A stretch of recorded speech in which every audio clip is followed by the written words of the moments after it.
What's happening? It's your host, Zach Schumaker, and today I'm being joined by the newest commit in Michigan State's top 20 ranked 2022 recruiting class. He's one of the star players at Southern California Academy and just wrapped up another very successful EYBL season playing for Strive for Greatness. He's a four-star recruit out of Utah, a top 40 ranked player in the class of 2022, and is also the 29th highest ranked commit in Michigan State history. He also just named MVP of the Pangos All-American game, where he came out with a 53-point 23-round game. And that's Jaxon Kohler.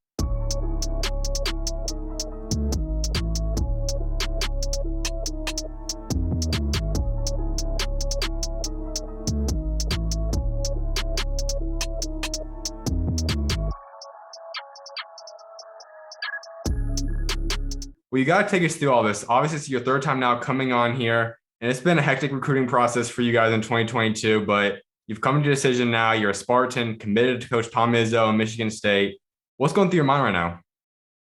Man, like so many things, but the biggest thing is, counting down the months of, when I can finally, get on campus and start working with the guys. Now, this has been a fast process in terms of Michigan State coming into the picture for you, ultimately committing within pretty much the month of September. So you got to take us through this a little bit. I'm sure you guys maybe talked a little bit before that at some points, but how did you guys first start this bond, and how did it ultimately result in you going out there now and committing? It's been such a crazy experience. Like you said, it's kind of been hard for the 2022 class, recruiting wise. Just with everyone coming back to Peach Jam and COVID, it was just a crazy time. And Peach Jam, obviously I got blown up. And then during, end of August, September, I started, taking college visits and all that stuff. Went on some good visits, Iowa, Michigan State.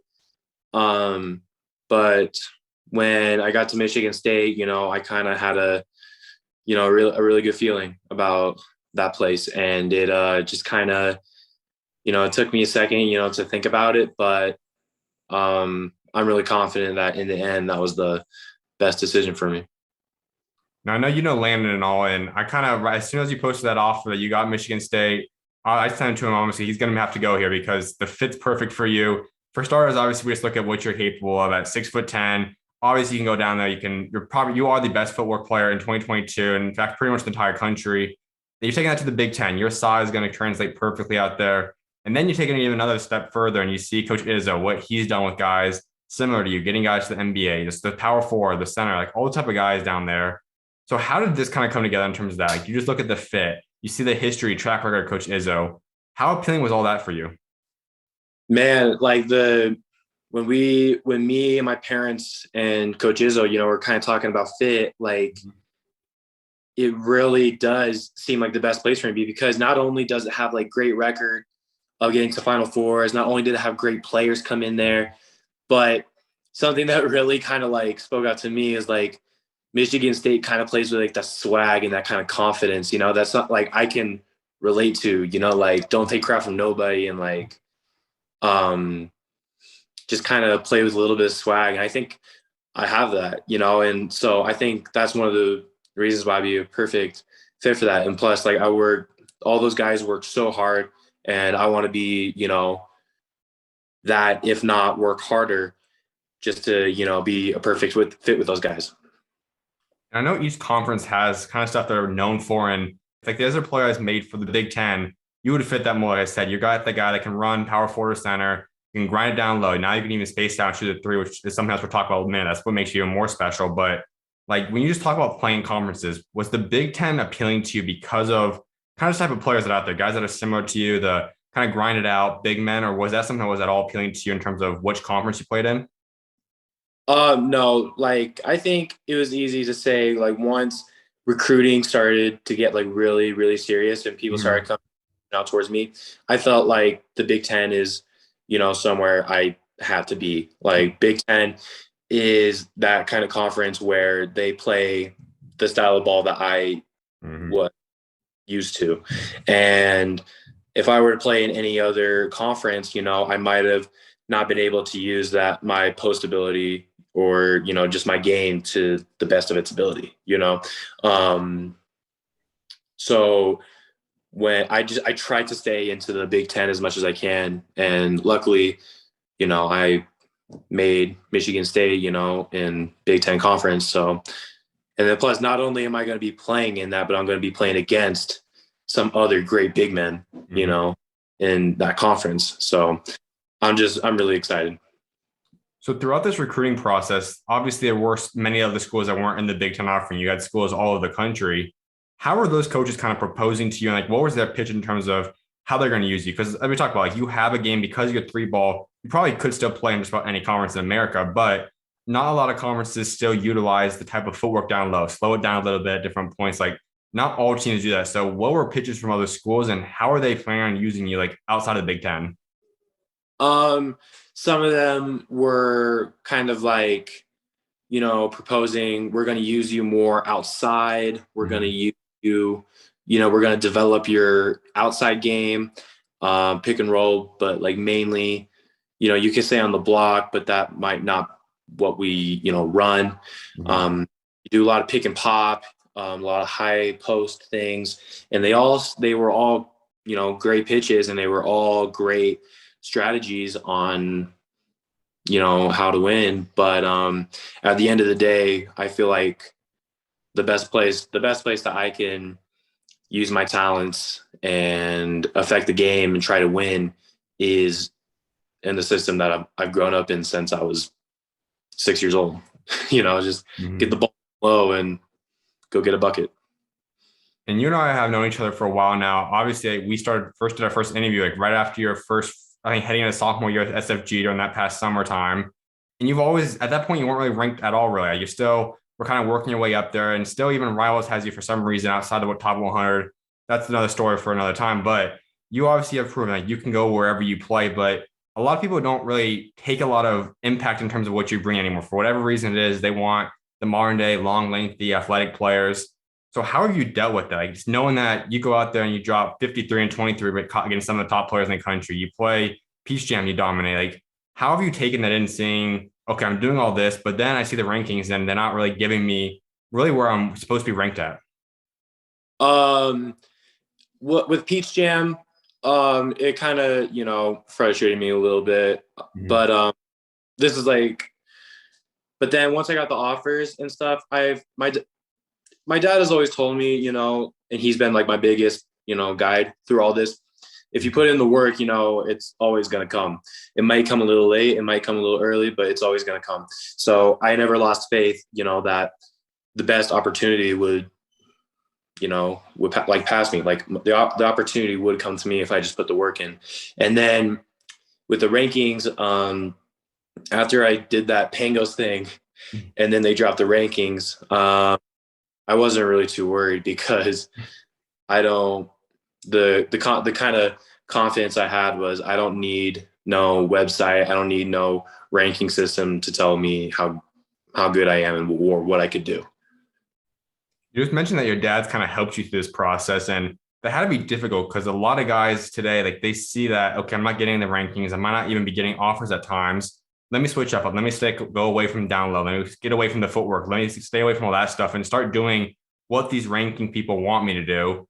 How do you guys stay confident, say, you know what, I might not get these rankings, but I truly believe in this. I can be a great player at college and pro player eventually if I just stick to these things. Like who kind of gave you that confidence and what led you guys to stay that confident in working on those skills? I like my dad did. He's been with me, since day one, and he's always, giving me the right advice.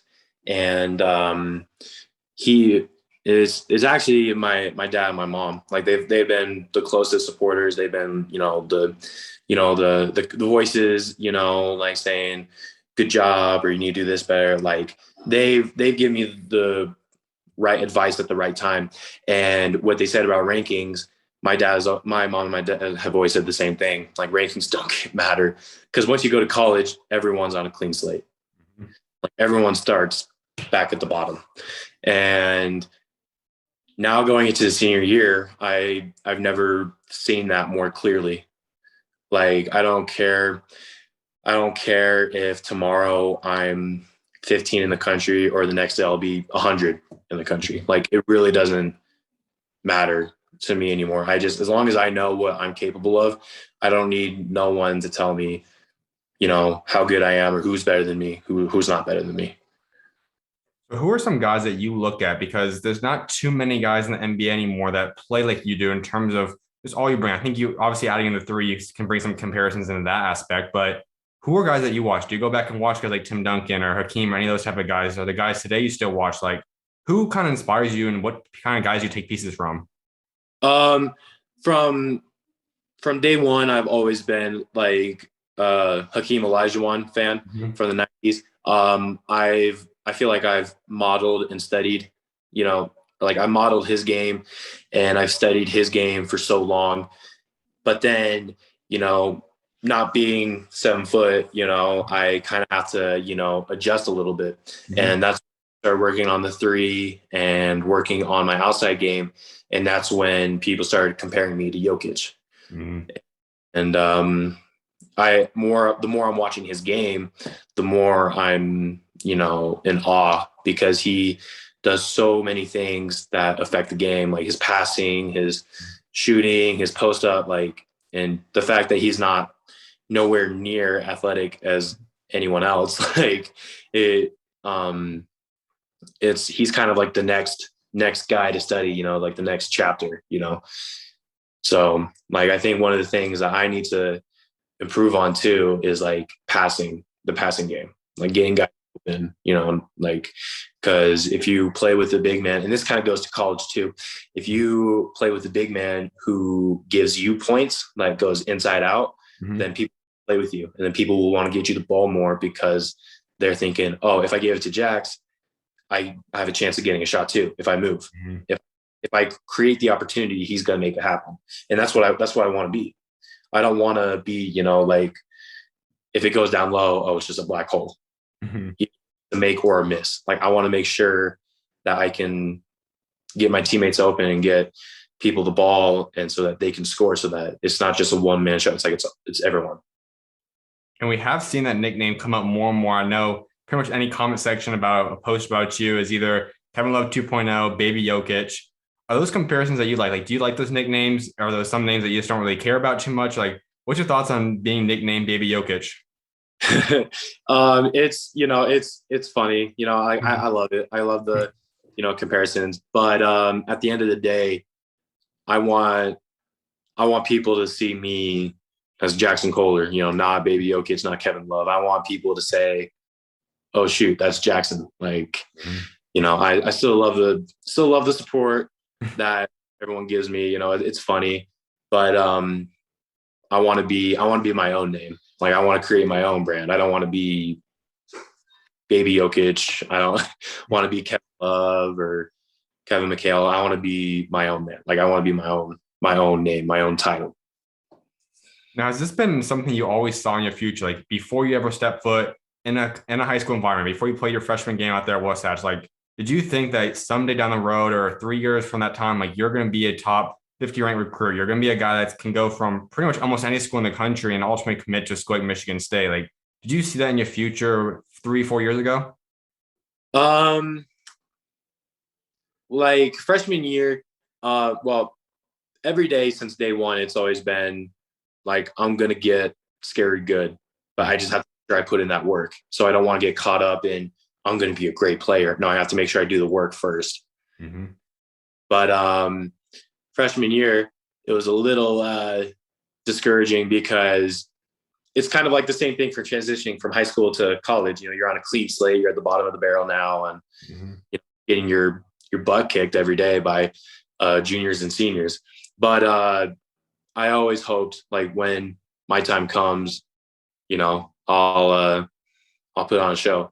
And luckily, I'm not done yet. I haven't peaked out yet. So Let's go through that high school career a little bit. You start out at Wasatch Academy. Obviously, it wasn't like you said, the dream scenario year for you to really get your high school career started, but you're going to go out there, you play alongside like Mike Saunders, you go out there, Tristan, Caleb, Manny Soku, who we'll talk about in a second, and guys will be reunited again. But just what walk us that though. Like, why was Wasatch the school you wanted to go play at, and what was that freshman year like for you? The reason why I wanted to go there is because I trusted the coach. And second, when I heard of the opportunity of playing against these amazing seniors and these these up and coming juniors, Mm-hmm. and I get to battle against them every day. Honestly, to me at the time, that sounded awful. Like that sounded terrible. But I'm so glad that I said yes, because if you look at the bigger picture, I know for a fact that I would not be here in this position if it weren't for that freshman year. You know, just working my butt off every day just for maybe a minute of varsity time. Mm-hmm. And like it taught me so much that year, but the biggest thing, it taught me that your work ethic, you know, decides your future. So getting my butt kicked against Madi every day and you know, just being at the bottom of the barrel and trying to work my way up really taught me a lot. And that's something that not a lot of guys do, because you end up obviously transferring out. We'll talk about that in a second too. But you go through a season where a lot of guys might say, I'm a freshman, and that could even possibly happen in college. We'll see what happens. But like you go through it, might not be the dream scenario, might not get all the reps right away after just coming out and dominating for so many years. So how did you learn to take the positive about that? Like, how did you start looking at, okay, I'm just might not be getting as many minutes on the court, but I got to go practice against these top guys day in, day out. I got to go scrimmage against them, see how they work out. Like, how did you kind of look at the positives of that, and how did you grow throughout your freshman year?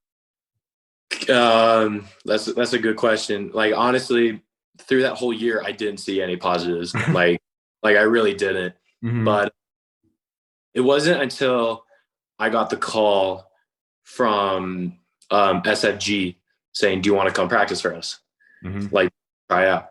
And then I'm like, "Oh shoot, that's like one of the like top. That's going to be like a top, you know, level AAU team." Mm-hmm.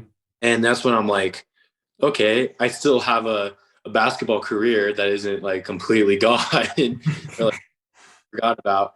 So then when I started practicing with the SFG team, which was before like Geico and everything, I was just killing it. Like I could tell I was running faster, I was stronger, I was, you know, doing my moves better. So like that's when I kind of saw the progress. Mm-hmm. Oh shoot, like, you know, this is working. Like this isn't completely terrible. um, but but going to that practice, having all the confidence, then going back to Wasatch, you know, then get your butt kicked again. You're just like, dang it. And we just look at this, looking from the guys you already played with at this point in time, and now look at the guys you future would play with between Jaden Hardy, you play with Felix, you played a lot of different guys last year, and obviously through SFG, like Dior and Sky and Bronny and Sidrock, and always this mixture of players you've gone played with and are going to play with this year. How's that better to you? Like you look at just the list of guys that you've got to see, compete, and play against. How's that just been like playing and learning from those type of guys all year long? It is.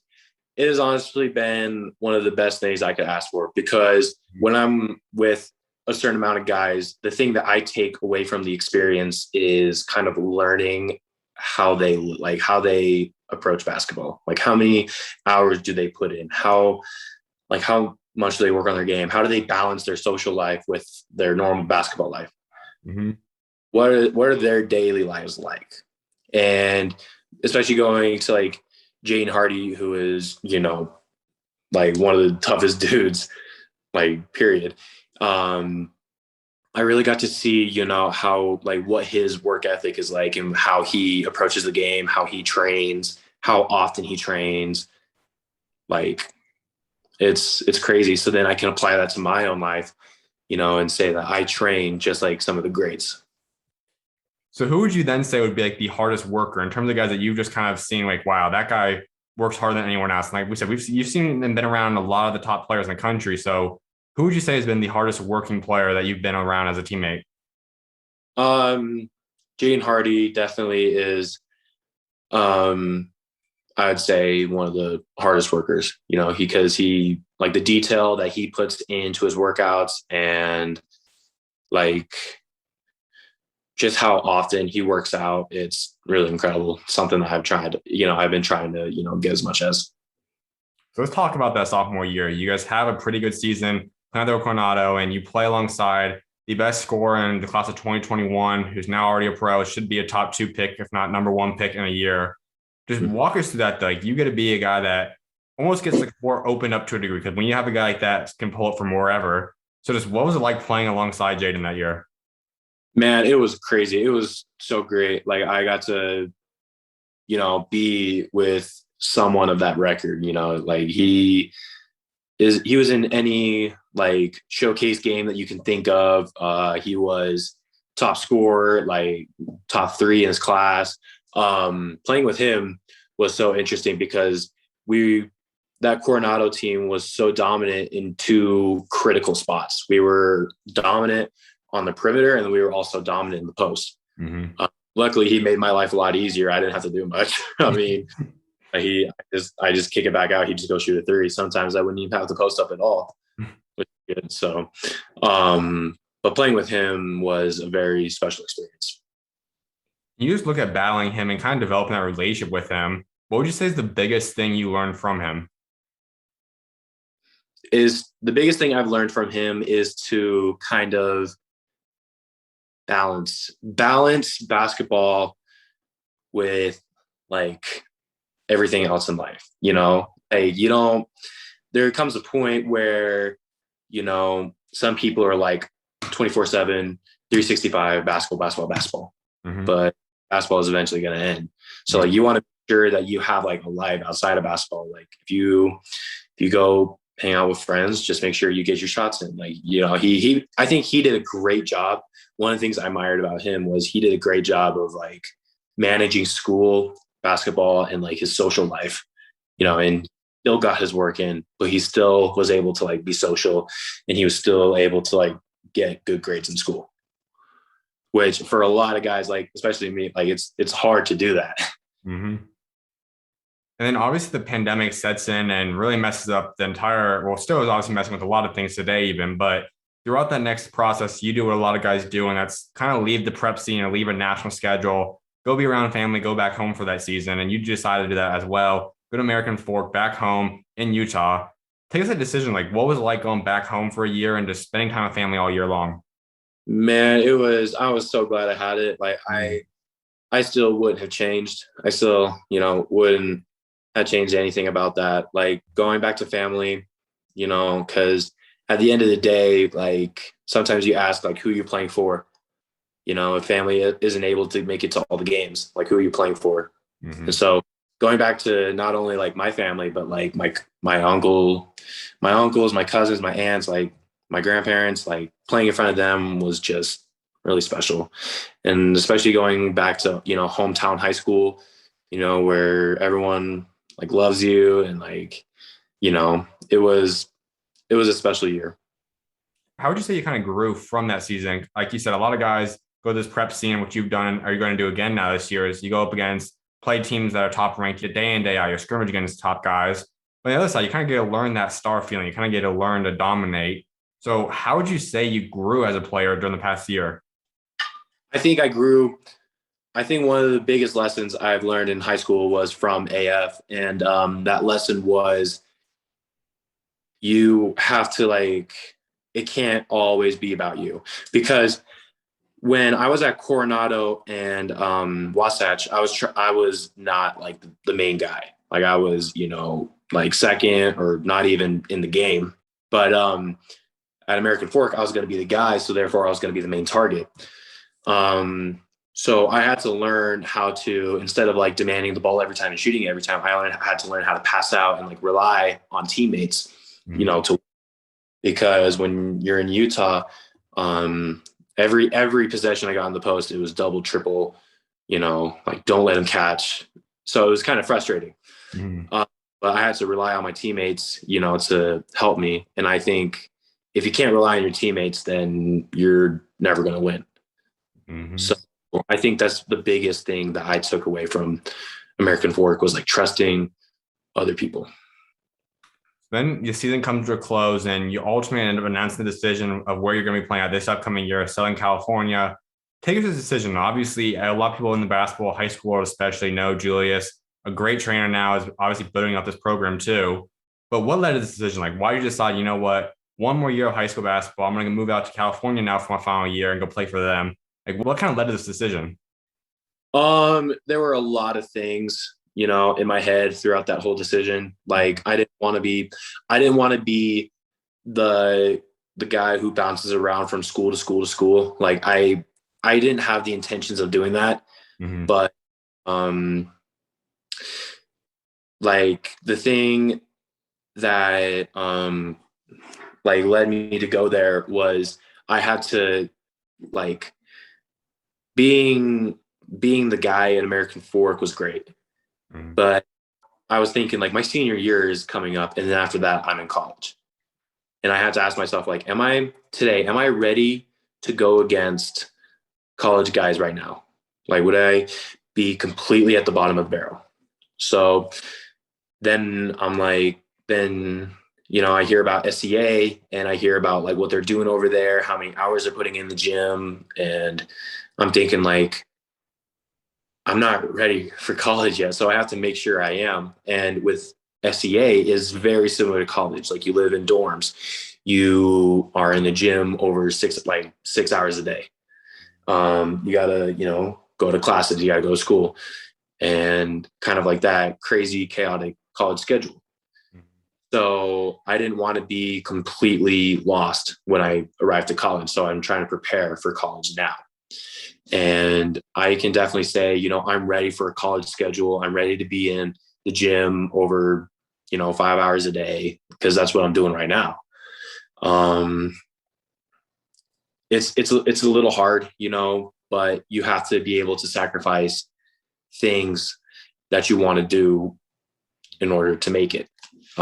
So sacrifice is definitely, at the cost of making it to college and hopefully to the NBA.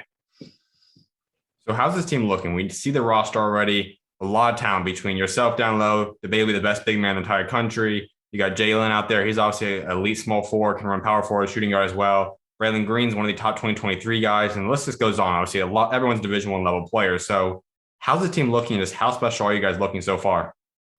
I have 100% confidence that we are going to be the top level basketball team in the whole country. Like every day I play with these guys, it is just a battle. Like I have never felt more excited, to start playing games with a team than this team. And that's including with like AAU teams or high school teams or any of that stuff. Like I've never been more excited to play with a bunch of guys than this group right here.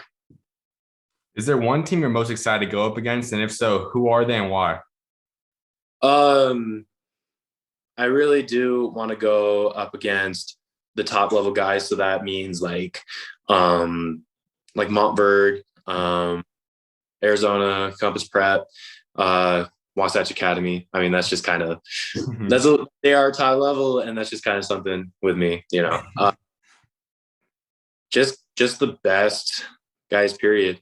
If I feel like I'm not playing the best competition there is, then I feel like it's just not a good amount of my time. Mm-hmm. Now, a few more things before we get into Michigan State stuff to wrap this up again. Going through AAU, you've stuck with one team for them for the majority of this now. It's Strive for Greatness. Playing on that team comes with a lot of different stuff. As you've now experienced, you have the heavy media attention. You guys have fans that come flood the courts all around you guys. How have you learned and how has that helped you throughout your high school career, just playing alongside and just playing that environment that you do with SFG? Dude, I have so many great things have come through that program. The media is definitely like a bonus, but it's not like the reason why you want to play. I think having packed out or like sell out gyms kind of helps me in a way, so that teaches me to like play in front of like tough crowds or like in front of like intense crowds with a lot of people. It kind of teaches me how to play under pressure. So like now I don't care how many people are in the stands. Like it doesn't matter. Like seeing a bunch of people doesn't really phase me, because I'm only here to do one job, and that's go play ball. Playing with the best guys like on the West Coast, my age, is always the best, you know, getting a relationship with those guys, playing with them, seeing how they, you know, live their lives, kind of like I was going back to earlier. Hanging out with them is really fun, just being a part of that scene. And then getting advice from like LeBron and some of the people that watch our games is so special to me, because if there's people that you need to ask questions from or get advice from, it's from people who are successfully, you know, doing their jobs right now, like pros, Mm-hmm. who have figured out, you know, all the problems, all the, you know, bumps in the roads that you might be going through now as a person, but they figure those stuff out. So like you try to learn as much from them as you can. Now, like you said, any pro player you could possibly talk to has insight. They know how to get it done. But I'm not sure. Obviously, there's only so many people in the world you could consider that GOAT conversation. You get to learn from that guy of his stats, LeBron, that's been one of the best on and off the court people in this world. How has he just impacted your life? And what would you say is the biggest thing and the biggest lesson you've learned from LeBron? He has impacted my life on a huge scale. Like he's given me so much confidence that I didn't have before. Like just being in his, like being in the same room with him just kind of gives me confidence. Like I belong here, you know, like I deserve to be here.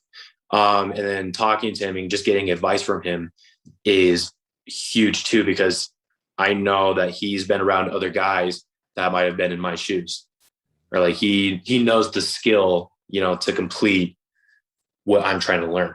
You know what I'm saying? Like his advice has been a huge impact on my life. And one of the biggest things that he's kind of like taught me is just to don't overthink it, really. Like the post-out game is such an easy game. Just don't overthink it with all these crazy moves. Just do what your defender gives you. So how have you learned that? Because that's something that when you watch you play, there's not many guys at the high school level that come to mind. I don't know if I has been anyone in the past few classes that can do what you do down there. And it's truly a masterpiece when you talk about you might do 3-4 moves. Obviously, no travel is ever involved with them, and you get a finish that's almost wide open amongst some of the top defenders. We saw the Pangos game. We saw that on any level you play at. So take us to that. You get the ball down low. How do you make a move, and just how do you read a defender to go do the things that you do? Honestly, like it's just all repetition, you know, it's all like what I've been trained to do, you know, my whole life. I think the biggest thing is, like LeBron said, don't overthink it. Just whatever your defender gives you, play off of that. Mm-hmm. I've been playing with that kind of approach to the game for a long time, like, you know, ever since I was young, but LeBron definitely like highlighted it and made it really that much more clear. You just give what the defender gives you, because there's no such thing as perfect defense. Like I don't think anyone can play perfect defense. Yep. So you just find that little missed detail that they're missing and you just attack that. And I think it's been working pretty good so far. And we know with the whole name, image, likeness factor, that's obviously a huge thing in college world discussions now. And you have the hashtag Footwork in both your Twitter and Instagram bios. Is that something that we could see you start branding a little bit? Because like I said, there's not many, if any, in the country that has anywhere near the footwork that you do. So is that some kind of branding that you kind of take pride in, that you'd want to possibly look into branding down the road? That's right. No, I definitely want to, you know, brand the name Footwork and kind of use that to my advantage with the name, image, likeness. And I think that's something I could definitely use, you know, to describe me, because not only are people using it on social media, but like all the time I go around to camps and they always say like, yeah, Footwork, or like, yeah, big country, or, you know, yeah, baby Jokic, or like something like that, you know? So I think I could definitely put Footwork, you know, into that name, image, likeness. Yeah, I think I could definitely use that to my advantage. Was name, image, and likeness, did that have any impact in this recruiting process? I'm sure the coaches were making pitches to you. So did Izzo make a pitch to you in terms of name, image, and likeness? Was that any kind of importance to you in this process? Like, where did you stand with the name, image, likeness, and making money off that? I'm not gonna lie. The name, image, likeness thing, I'm still learning about now. I'm still trying to, like figure out ways to use it in my advantage because for the longest time, I knew I wasn't gonna make money off of college. It just changed within like 1 year before I was gonna make it.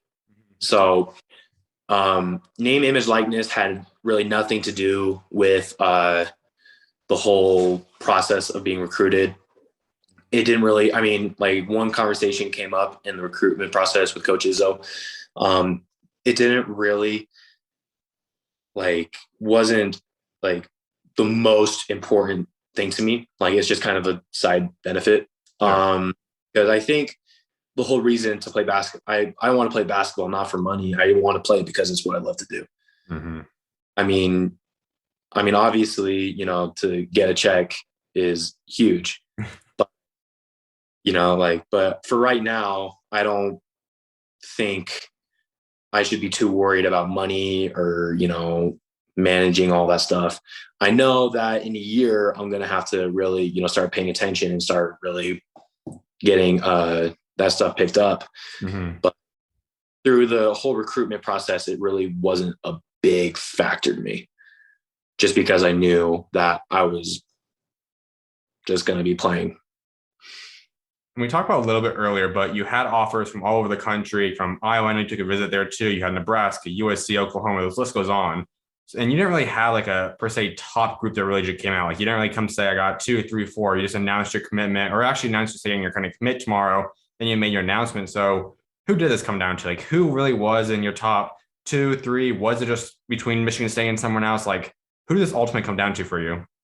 Honestly, all the schools were great schools. Like they were great coaches, great people, great programs.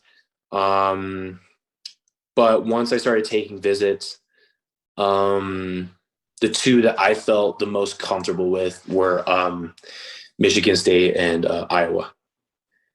I think those two places were like the biggest places where I got to see I could see myself playing at.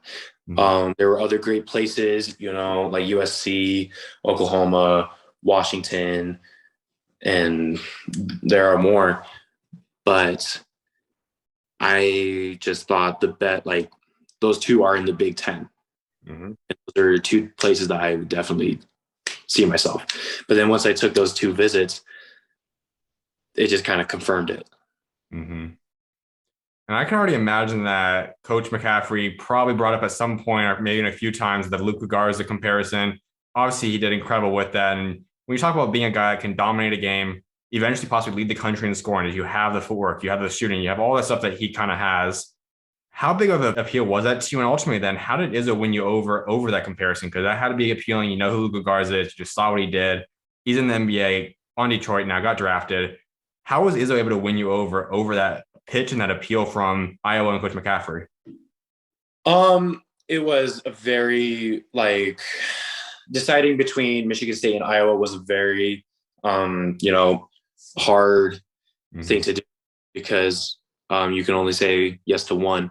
When I went out to Iowa, people were saying you're going to be the next Luka Garza, we'll fill you right in that slot, which was great. I got a chance, to watch more Luka Garza stuff. I got to talk to him for a sec. But the thing that won me over was I don't want people to see me as Luka Garza is like Luka Garza. I want to make my own name, my own school. Luka Garza, was Luka Garza at Iowa. I want to be Jaxon Kohler at Michigan State.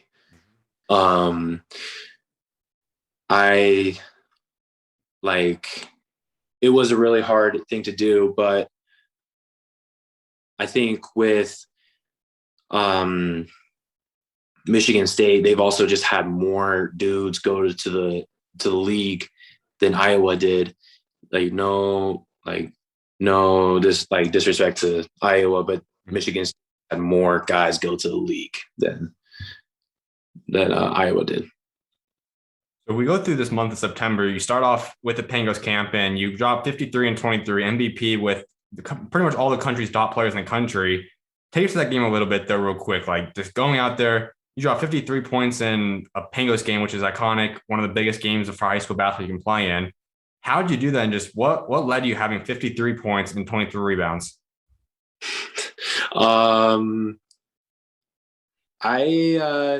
It was funny because the first game I had out there, we only played 2 games.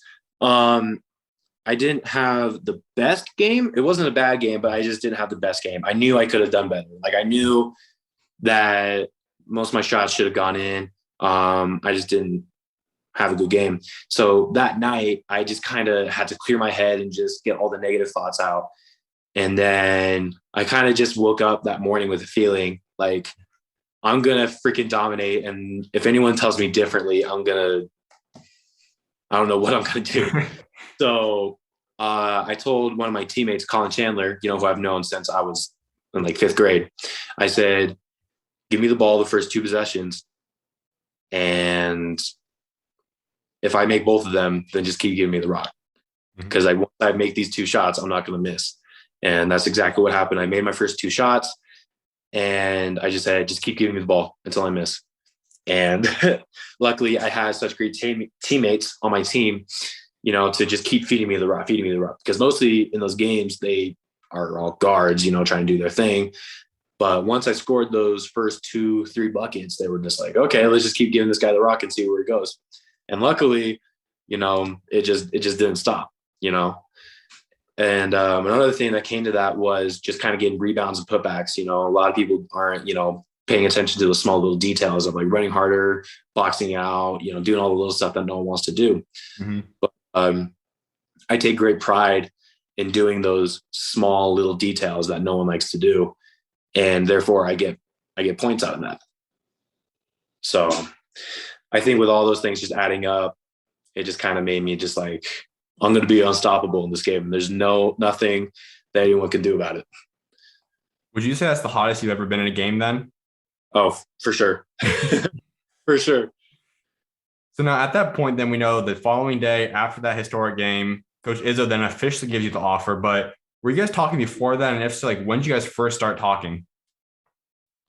We started talking actually before the Michigan State game. We started talking about it was earlier that week. I think it was like on a Tuesday or a Wednesday. We started talking. I've been talking to Coach Monty for ever since Peach Jam. Okay. He's just been like, we've been keeping an eye on you. He saw me at Peach Jam. He saw me at a top 100 camp in Florida. He's been, kind of hearing things about me here and there. And then I think Pangos was just the thing to get me going. So you take that visit then, it's a reunion weekend. You got to go be around and see guys like Denzel Valentine, Draymond Green, Gary Harris, etc. How big was that visit for you? And at what point during that visit would you say, this is where I want to be. I want to come out here. This is where I want to be playing college basketball at. I think it was the moment after we had like our first meeting with Coach Izzo at the beginning. But just to kind of confirm it, like every little thing about that school was just a mind blower. Like I remember being exhausted on that trip because every time Coach would like take us to a new room or take us to a new part of the facility, I'd just be like, mind blown. Holy crap. Like, you guys have this stuff here? Like, insane. And then playing against the guys was definitely a huge part in that. I felt really confident in myself, after playing against those guys, saying like I could go to the Big Ten right now and, make a difference. And obviously I'm not trying to get ahead of myself. I know there's a lot of work to be done before that, but playing against those guys, I felt like I really, could fit in. Like I'm not, too weak in a lot of categories. Like I felt like my defense was good. I feel like my shot was good. Post work was good against Big Ten guys. But mainly just talking with Coach Izzo and playing against the guys. That's when I really was just like, just get this done.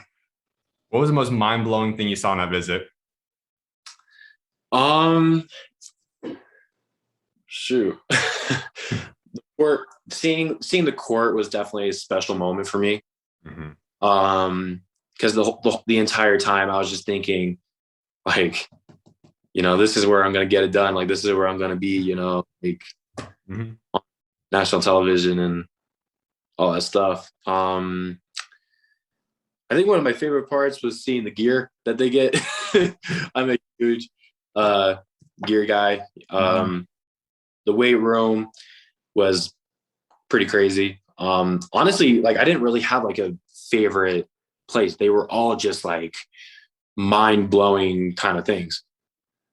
So I mentioned a couple of guys that were there. Obviously, the only one that really plays your position or at least closer to it is Draymond.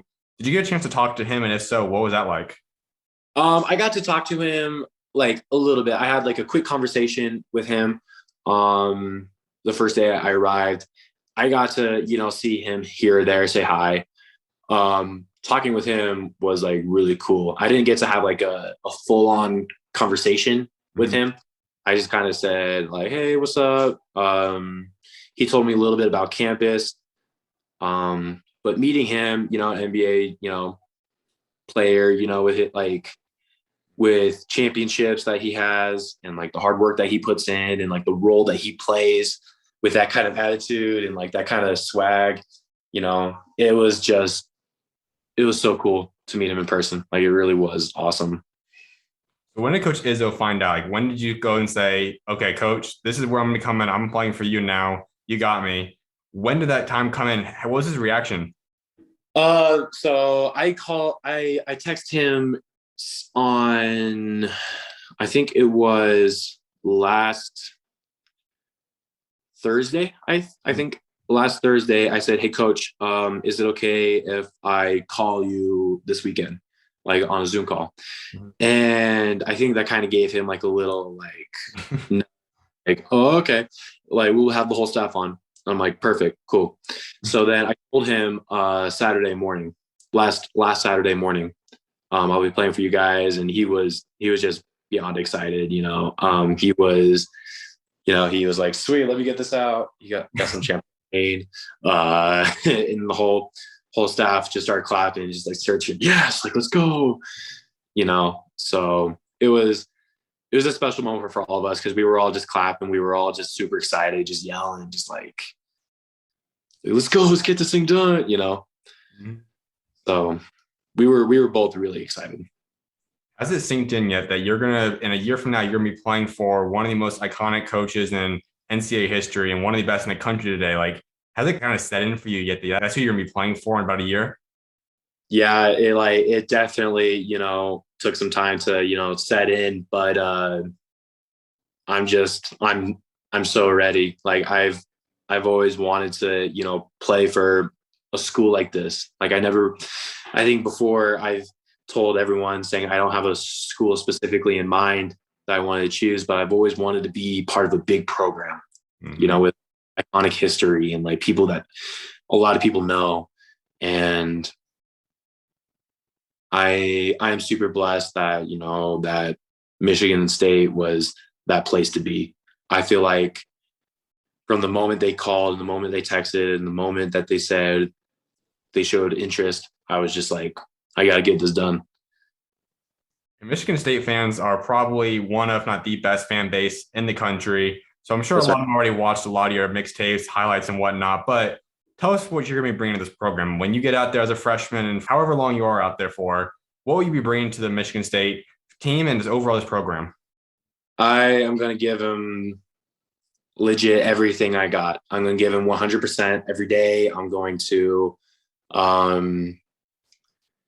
I'm going to be rowdy. I'm going to be loud. I'm going to be clapping dudes' faces on the court. Like, I'm just going to have that swag. Like, and I'm going to give him what they want. But most importantly, I'm going to give everything I got to Coach Izzo, because whatever he needs from me, I'm going to give it and more. Whatever Coach Izzo needs from me, he's going to get it. Is there a Spartan that you compare yourself to, or you say you kind of play a little bit like, or maybe a mixture of a few different Spartans? Like, is there any form of Michigan State ties that you kind of would compare yourself to? There is Zach Randolph. Mm-hmm. Was a good comparison. I got to watch some film on him when I was out there, and I wasn't always a fan just because like he was in Michigan State. I was always growing up being a Zebo fan. Mm-hmm. I've always been, really impressed with like just his like the way that he wasn't like as big as everyone else, but like he just was so physical with everyone. Mm-hmm. And watching him now, it kind of like, it makes me feel so much better because he plays my position, and hopefully I get to, step outside of that a little more, with my outside game, because lately I've been improving on my outside game a lot. Absolutely. Well, a couple more things before I let you go. One of which is this 2022 class has two guys locked in now, you and Trey, a great duo I think fans should be super excited for. But I don't think it's complete yet. I know there's one big target that was on the visit with you guys as well, Ty Rogers. He's obviously a huge piece at the forward guard spot. But who else do you guys want to bring in? Is it just Ty? Are you guys going all in for Ty Rogers to complete it, be a three-man class? Are there other guys in this recruiting class you guys want? Like, what does Coach Izzo and you guys want this 2022 class to look like?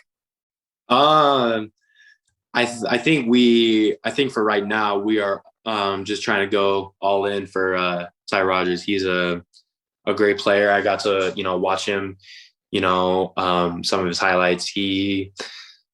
He could be a dangerous player in a Spartan uniform. So I'm going to be trying to talk to him a little bit. But that he could definitely help us through freshman year. So what's your pitch to him? If I'm Ty Rogers or you're talking to him and he's kind of down to find a couple different schools looking at trying to make a decision right now, what's your pitch to Ty Rogers? You want to win? Come to Michigan State. I'm just kidding. I can tell him, all these great things. I can, I'll say like the coach is great, players are great, but this is me. I think the biggest thing is that he needs to like see all these things for himself. Like I'll tell him, fan base is great. The players are great. The coaches are amazing. The facilities is great. The relationship between coach and players is incredible. But I can tell him all this stuff. But I think the most important thing coming from someone, who is recruited too, he needs to experience those things for himself. Let's say you three team up together. How special is that 2022 recruiting class? It's going to be a dangerous class. I mean, if he comes to Michigan State, we would be loaded for the next couple of years. Absolutely, man. Well, something I was like wrapping up discussing is building a legacy for yourself. And now that you know your final chapter of college basketball, at least, what do you want to be remembered for what you achieved both on and off the court during your Michigan State career? I just like when I get there, I hope that I can just kind of create a name for myself, my goal over there is to kind of create an iconic name for myself. Someone that, puts so much work into the gym, but also is good to the fan base, but then also is good to the community. I want to try to, do as much as I can to help the Michigan State community as much as I can.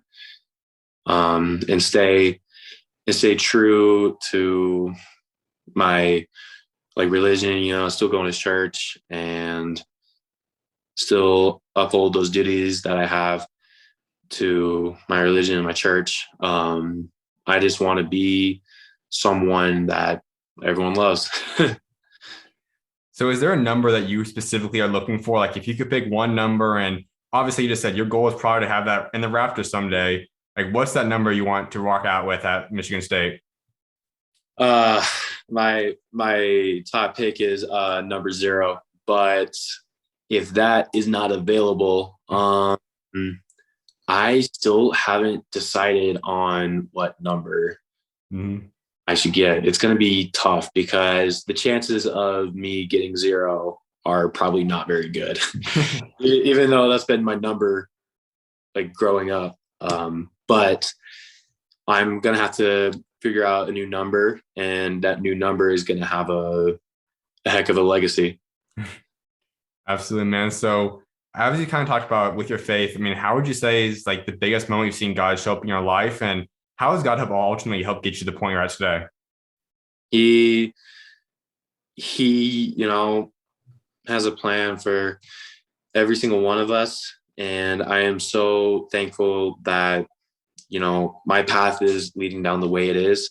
I think that he's definitely given me all these blessings, having a great basketball career, great family to help me, great opportunities coming my way. Um, I just want to make sure that I stay true, to him, because I feel like the moment that I, kind of lose myself and, kind of lose sight of what's really important, I think that's when things can, kind of go downhill. So I just want to make sure that, that I don't lose sight of myself. And I have good confidence that I won't. Where did you say is the biggest moment God's shown up in your life so far? He